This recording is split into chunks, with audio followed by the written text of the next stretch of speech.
कोरे house synthesis. कोरे house synthesis के बारे में आज हम डिस्कशन करेंगे। अगर यहाँ पर बात की जाए तो alkyl halide that is RX. तो आरएक्स की रिएक्शन अगर R2CuLi, जिसे हम गिलमान्स रिएजेंट भी बोलते हैं, तो अल्काइल हैलाइड की रिएक्शन अगर R2CuLi की प्रेजेंस में करवाई जाए तो हमारे पास अल्केन का फॉर्मेशन होता है। गिलमान्स रिएजेंट का फॉर्मेशन कैसे होता है वो हमने यहाँ पर बताया हुआ है। हालांकि इम्पोर्टेंट ये रिएक्शन है, बट फिर भी मैं आपको यहाँ पर फॉर्मेशन बता देता हूँ। अगर अल्काइल हैलाइड की रिएक्शन 2 लिथियम मॉलिक्यूल्स के साथ की जाए in the presence of dry ether, तो हमें प्राप्त होगा alkyl lithium that is RLi, और साथ ही साथ बाय प्रोडक्ट के रूप में लिथियम हैलाइड भी प्राप्त होगा दैट इज LiX। अब इस RLi that is alkyl lithium की रिएक्शन, इसके अगर 2 मॉलिक्यूल्स लिए जाएं और इसकी रिएक्शन अगर Cui के साथ की जाए तो हमें प्राप्त होगा गिलमान्स रिएजेंट दैट इज R2CuLi। अगर हम शॉर्टकट्स की बात करें तो अल्काइल हैलाइड की रिएक्शन अगर R2CuLi से की जाए तो ये R2 इस पर रिएक्ट करेगा और ये अल्काइल ग्रुप यहाँ से निकल जाएगा और हमें प्राप्त होगा R डैश। हम इसके कुछ इम्पोर्टेंट पॉइंट्स की बात करें तो ये जो रिएक्शन है, ये रिएक्शन बेटा SN2 मैकेनिज्म के थ्रू रन करती है। यानी कि इसमें जो अटैक होगा वो SN2 तरीके से होगा। ओके, इस रिएक्शन की जो रेट है वो रेट डिपेंड करेगी 1 अपॉन स्टेरिक हिंड्रेंस पर।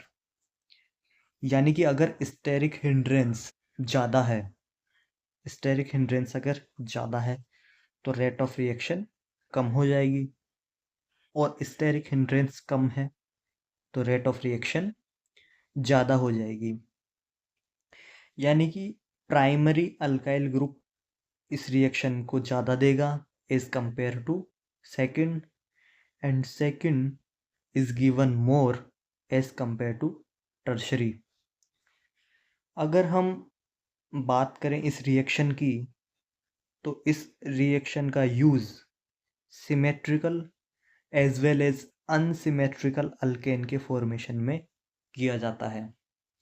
मेनली तो इसका यूज़ अनसिमेट्रिकल अल्केन के फॉर्मेशन में ही किया जाता है, क्योंकि सिमेट्रिकल अल्केन के लिए तो हमने वुड्स रिएक्शन भी पढ़ी थी, और वुड्स रिएक्शन की लिमिटेशन थी कि उससे अनसिमेट्रिकल अल्कीन का फॉर्मेशन नहीं हो सकता। इसलिए ये इम्पोर्टेंट चीज़ है कि इस रिएक्शन का यूज़ अनसिमेट्रिकल अल्कीन के फॉर्मेशन में भी होता है। यानी कि ओड नंबर कार्बन वाली जो अल्कीन है उनका फॉर्मेशन भी इस रिएक्शन के थ्रू हो सकता है। अब अगर हम इसके एग्जाम्पल्स की बात करें तो जैसे कि ये एक अल्काइल ग्रुप दे रखा है CH3I, इसकी रिएक्शन जब CH3 का होल ट्वाइस CuLi इस रिएजेंट से कराई जाती है that is Gilman's reagent. This is Gilman's, हमने ऊपर भी पढ़ा है that this is Gilman's reagent. तो अगर इसकी रिएक्शन गिलमान्स रिएजेंट से कराई जाती है तो ये यहाँ पर अटैक करेगा और ये आई यहाँ से निकल जाएगा और फॉर्मेशन होगा इस कंपाउंड का दैट इज एथेन। ये यहाँ पर सिमेट्रिकल अल्केन का फॉर्मेशन हुआ है। ओके, सिमेट्रिकल अल्केन का फॉर्मेशन यहाँ पर हुआ है। अगला एग्जाम्पल अगर हम लें तो एक अल्काइल ग्रुप है that is CH3I।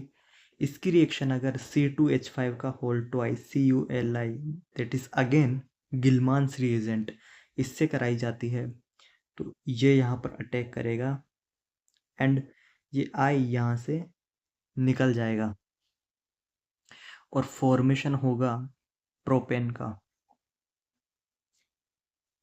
Propane that is 3 carbon.